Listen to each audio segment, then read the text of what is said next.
2024 সালের 14 ফেব্রুয়ারি আবুধাবিতে স্থাপিত হয় মধ্যপ্রাচ্যের প্রথম হিন্দু মন্দির।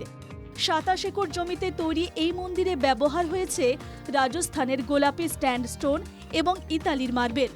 বর্তমানে চোখ ধাঁধানো এই আধুনিক হিন্দু স্থাপত্য গোটা বিশ্বের আকর্ষণের কেন্দ্রবিন্দু। প্রতিদিন হাজার হাজার দর্শনার্থীর ঢল নামে এই মন্দিরে।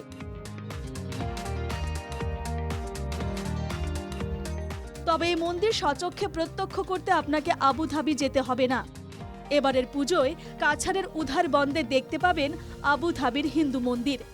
বরাক উপত্যকার অন্যতম বিগ বাজেটের পুজো হচ্ছে উধারবন্দ কালীবাড়ি রোডের সার্বজনীন দুর্গাপূজা কমিটি। প্রতি বছর চমক থাকে এই পুজোয়, এবারও তার ব্যতিক্রম ঘটল না। মেদিনীপুরের 55 জন শিল্পী গত 2 মাস অক্লান্ত পরিশ্রম করে তৈরি করেছেন এই বিশাল মণ্ডপ। আর প্রতিমা তৈরি হয়েছে ক্রিস্টাল পাথর দিয়ে। মণ্ডপের ভেতরেও রয়েছে ক্রিস্টাল পাথরের চোখ ধাঁধানো কাজ। 2 মাস থেকে কাজ করছে 55 জন।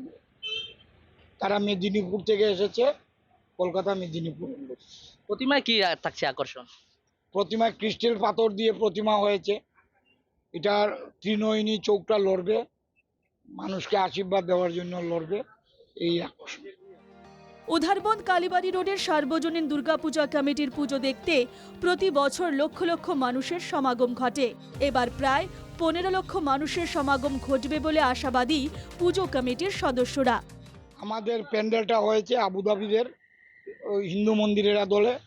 ভিতরে আমরা কাল্পনিকভাবে সাজিয়েছি ক্রিস্টাল পাথর দিয়ে। আমাদের গতবারও 12-13 লাখ লোক হয়েছিল 4-5 দিনে। এবার আমরা তার জন্য ডেটটা আগে নিয়েছি, যাতে দর্শনার্থীরা ঠিকমতো পুজো দেখতে পারে। আমাদের ধারণা 15 লাখ ছাড়িয়ে যাবে। পুজোর 4 দিন জনসমুদ্রে পরিণত হবে উধারবন্দ। তার জন্য বিশেষ প্রস্তুতি নেওয়া হয়েছে। দর্শনার্থীদের সুবিধার্থে পুজো কমিটির স্বেচ্ছাসেবক ছাড়াও থাকবে হোমগার্ড, অসম পুলিশ।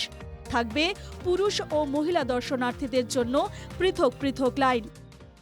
থেকে হোমগার্ড থেকে আমরা 24 জন নিয়েছি, সরকার থেকে অ্যাপ্লিকেশন দিয়ে।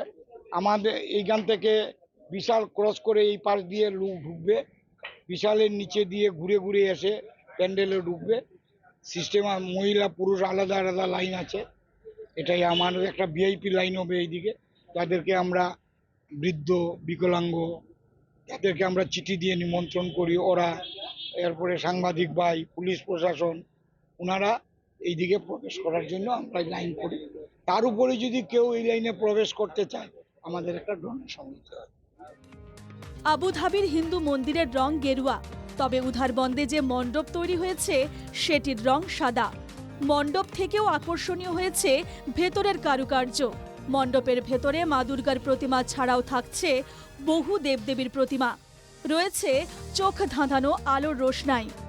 মণ্ডপ প্রতিমা ছাড়াও বাইরে থাকছে ঝলমলে আলোর কারসাজি।